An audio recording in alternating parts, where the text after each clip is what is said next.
Good morning, my dear students. Today we are discussing about Encylostoma duodenale. Encylostoma duodenale also it is a nematode infection. It is a nematode infection. So Encylostoma duodenale it is also known as a encylostomiasis. It is also known as a encylostomiasis. Encylostomiasis. Encylostomiasis. So encylostomiasis, it how to formation the encylostomatodiodinale or encylostomiasis. It is caused by the hookworm. It is caused by the what is that hookworm? Hookworm. So the hookworms are the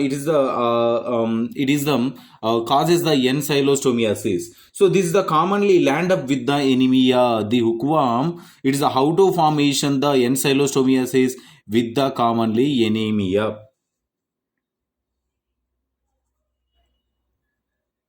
Anemia. So what is the source of infection? What is the source of infection through the man and mode of transmission?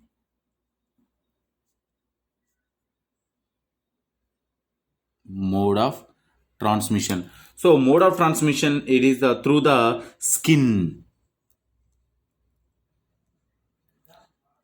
Through the skin.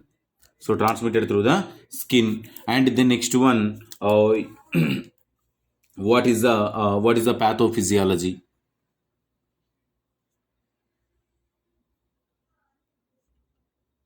What is the pathophysiology? So pathophysiology, first one is the both hookworm species have the similar life cycle. So similar life cycle of the Ascarias lumbricoids. So means hookworm species similar life cycles. So first one is the eggs are it is a similar to the Ascarias lumbricoids. So the eggs are passed through the stool in 1 to 2 days. 1 to 2 days. And the next one, if they are the eggs are transferred through the stool, then entering into the it is mixed with the soil.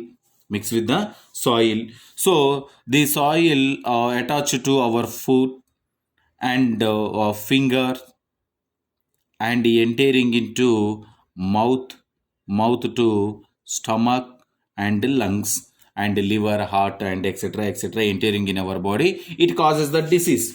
Finally, it causes the disease. This is the life cycle of the Encylostoma duodenale. So it is after that in the soil it release the larvae and which molt once become the cylinder family is the how many days it takes the 5 to 10 days time.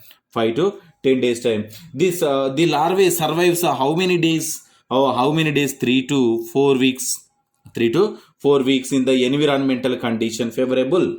So after that, the larvae penetrate the human skin. So entering into the foot and the fingers, it is the penetration occur. Penetration means entering into in our body with the walk barefoot or otherwise come in direct contact with the infected soil with our hands and foot. Then entering in our body, it going to penetrate in entering into inside of the body from outside, and it reaches to them. Finally reaches to the lungs and the liver and heart through the blood vessels. So penetrate in the pulmonary alveoli and swallowed again. The larvae develop into adults in the small bowel. So the larvae well developed in the bowel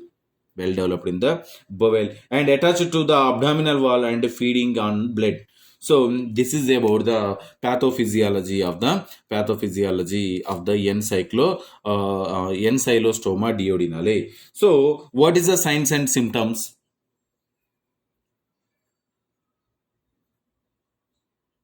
What is the signs and symptoms? So signs and symptoms is number one.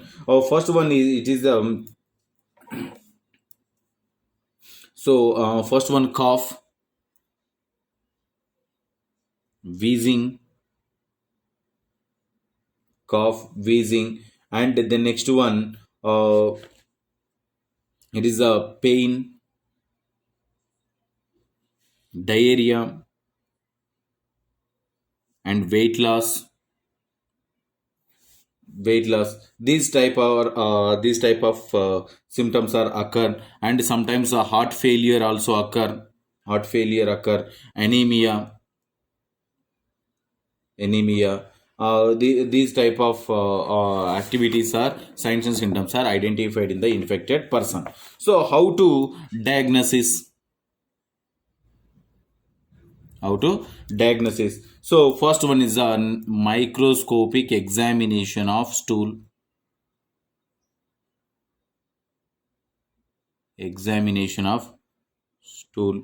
and the next one, macroscopic examination macroscopic examination,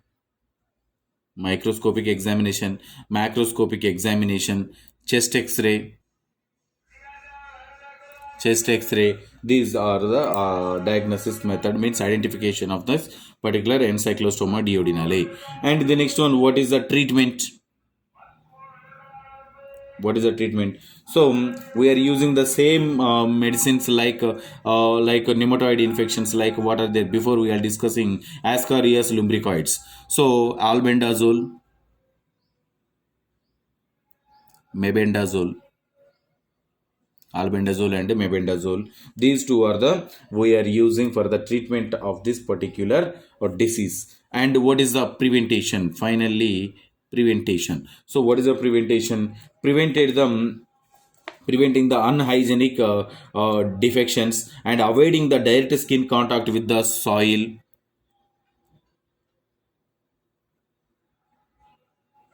Avoiding direct skin contact with the soil, contact with the soil.